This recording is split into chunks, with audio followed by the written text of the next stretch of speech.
All right, let's talk about the keys to victory for the Giants here. Because listen, we're 0-2 as well. Like we can't just be talking about the issues with the Chiefs here. We got to talk about the issues with the Giants and what we got to do to actually turn this thing around here. Because again, we're facing another 0-2 team. There's always that chance that I'm wrong and the Chiefs are worse this year, and the Giants actually are better than what you said. So double wrong. Booyah! Sorry. Okay. Overreaction. The very first thing I'm going to say, key to victory, contain Patrick Mahomes. We talked about the rushing Patrick Mahomes, literally on pace for over 1,000 yards. Again, not that I expect that pace to stay up, but that's been his key right now is getting out of the pocket, running and picking lanes when he has to, because his running backs can't run, and he has no receivers, and his offensive line is having some issues right now. That's not been a strong point of the Giants in general beyond this year. But you saw in week 1, Jaden Daniels was able to run and cut up for 20 yards whenever he wanted, basically. Yeah. You got to contain Patrick Mahomes. And easier said than done, I get it. Like, this guy is a bona fide Hall of Famer if you're retired right now. First battle. It is. Hey, Bone, look what you did in week 1. Look what you didn't do in week 1. And, like, just address the situation. Like, the Chiefs can't run the ball unless it's Mahomes. Yeah. Well, I should say. They can run it, just not well. Yeah. Like I said, it's just that's what the offense is right now. Is Patrick Mahomes running the ball and occasionally throwing. So we're gonna have to go ahead and figure that out. As Deb says, okay, pick a team: Andy Reid and Spags versus Dable and Bowen. Oh, definitely Andy Reid and Spags. Let's not even hesitate with that answer. Like, one of them is a Hall of Fame coach, and the other one is the defensive coordinator that probably is the biggest resume in the history of defensive coordinators at this point, basically. Then you got a guy who might not make it through the whole year, and a guy that I'd be shocked if he makes it through the year the way things are going. Jason's little Shane Bowen going to contain anything? He'll contain his excitement. Jason Table's mother wouldn't pick him. Damn straight she wouldn't. She would say she would, but she wouldn't. So, second thing, be week 2's offense, not week 1. I know that sounds very elementary. Like, hey, we scored a lot of points in week 2. We didn't score jack and shit, and basically in week 1. But it's got to be said because Russell Wilson had time at the pocket. Russell Wilson threw deep. That's what we have to do in this offense, because that's what we can do, because that's what Russell Wilson does well. You have to play to the strength of your quarterbacks. Love him or hate him, and I know he's got his haters. And I'm not saying he's the greatest thing since sliced bread here, guys. Russell Wilson throws a hell of a deep ball. Always has. And you saw it on display week 2. Now, is week 2 a fluke? Let's be honest. I don't expect him to do, 400 passing yards a game. I would love it. I would definitely not be upset. But it's an unrealistic expectation. But if he can get some deep throws in, make some big plays, we can score a couple touchdowns at that point there with the big plays. And maybe he has 300 yards or something like that, or 350 yards. There's a chance. There's a very good chance because how many yards did Jalen Hurts put up last week? I don't think it was 300.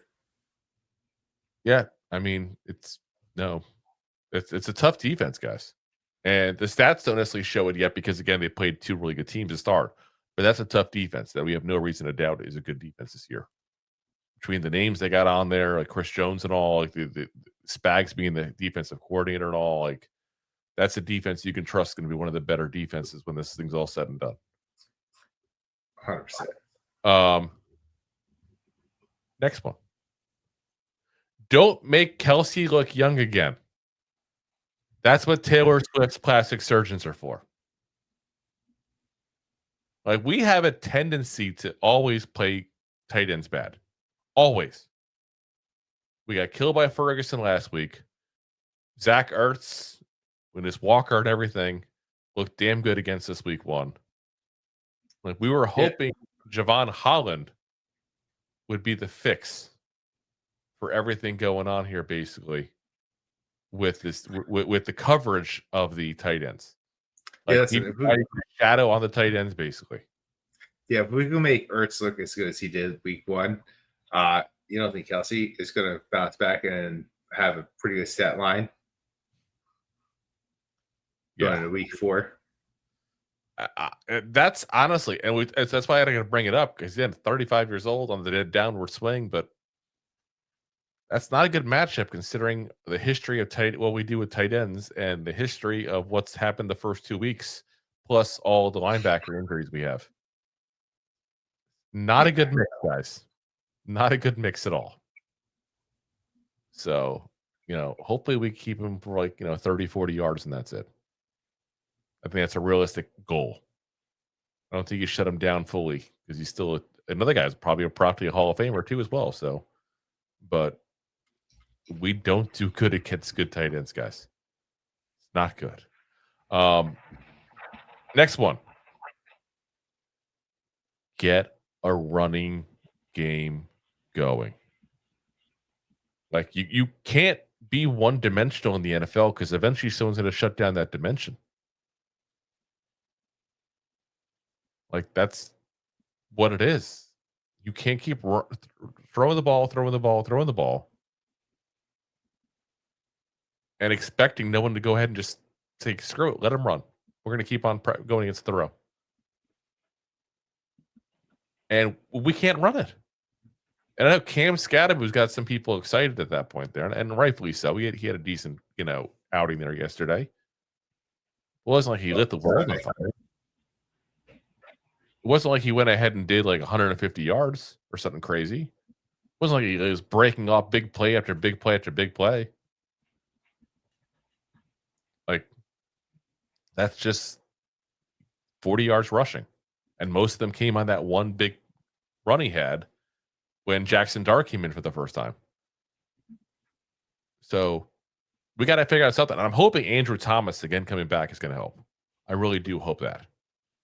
I also hope that Andrew Thomas coming in means we can maneuver around this offensive line a little bit too and shuffle things up.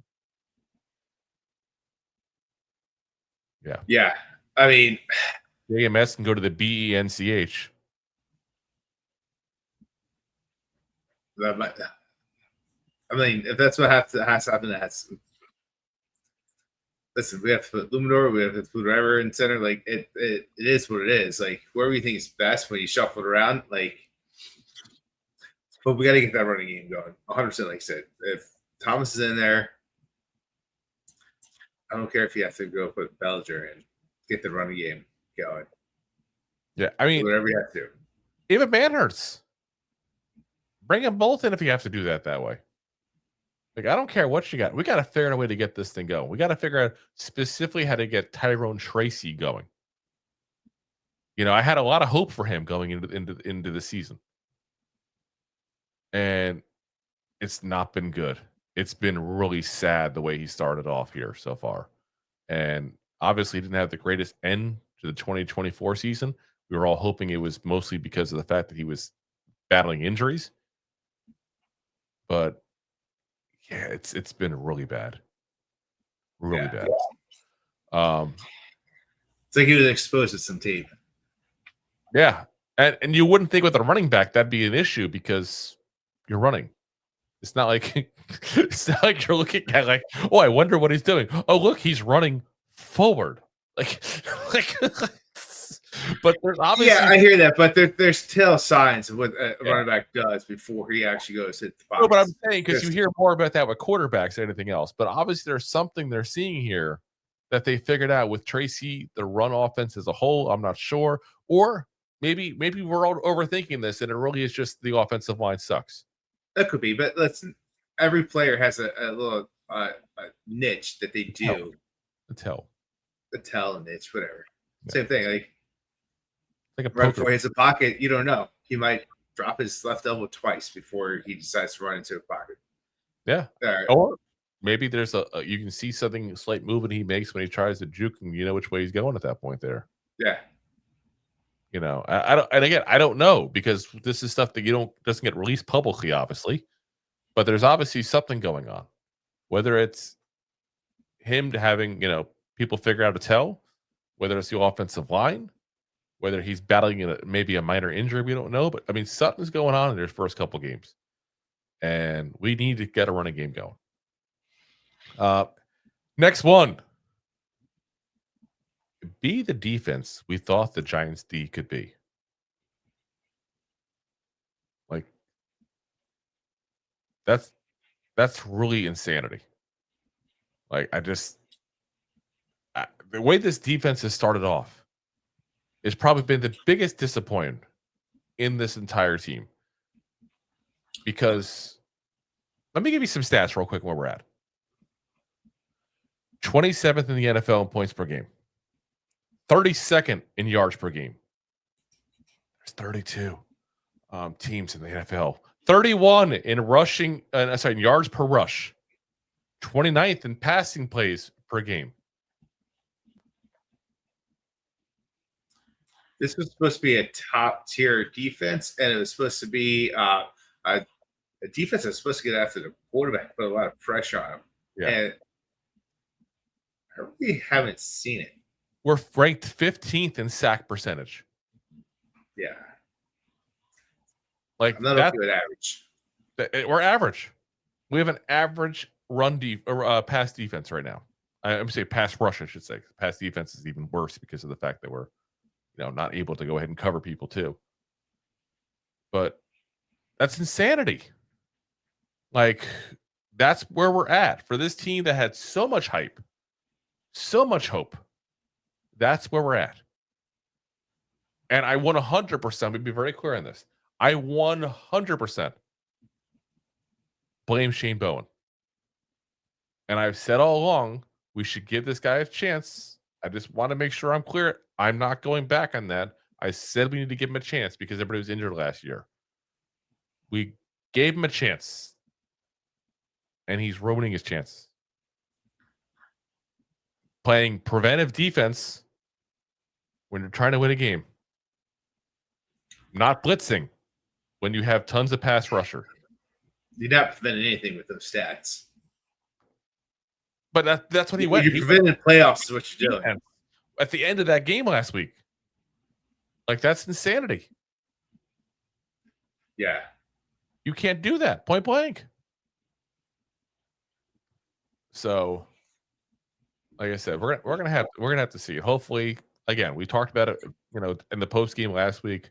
Hopefully, this is more of the issue in like 2007 when Spags came on and we sucked the first two games, and then afterwards the defense was the lead. But that was a new coordinator. That was Spags' first year with the Giants. This is Shane Bowen's second. I'm not going to give as much leeway because of that. So yeah, that's gonna go, my dude. And then the last one we kind of went over. We talked about being week 2's offense, not week 1's offense. It's just, again, keep the deep passes going. It's the one thing we have that we've been doing that's successful right now. So do it until they figure out. Do it. Just make sure you can run the ball a little bit too. That's all I ask in the process. But keep those deep bombs going. It's like I said. It's just you gotta hope they keep panning out until we get this ship righted. Because if not, that ship's about to go right into a freaking rock. Iceberg dead ahead. Not enough life jackets for everybody, guys. Not enough life jackets.